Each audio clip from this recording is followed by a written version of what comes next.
આ સમાજમાં મને બે બે વ્યક્તિઓ ખાસ વિશિષ્ટ દેખાય છે એની પસંદગી, એના સ્વભાવ માટે. એક મા બાપ અને બીજી પત્ની. આ બંને જણા મને મને બહુ વિશિષ્ટ લાગ્યા છે. મા બાપને હંમેશા એક જ બાબતમાં રસ હોય છે, મારો દીકરો ક્યારે આવશે, આવી ગયો બેટા, આવી ગયો. બસ મા બાપને છે દીકરો આવે એમાં રસ છે. શું લઈ આવ્યો, શું કમાઈ આવ્યો, એમાં રસ નથી. એ જ સ્થિતિ પત્નીની છે.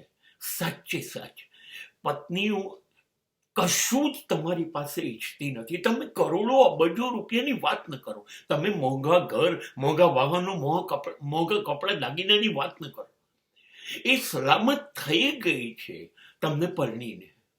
બસ હવે એને એવું જોઈએ છે મારો વર મારી કદર કરે. તમે કહો તો ખરા, એ તમારી રાહ જોતી હોય છે ક્યારે આવે, હું એમના માટે શું કરું, અમે ક્યારે શું બસ એનું આ ક્યારે મારો પતિ આની અંદર જીવતી હોય.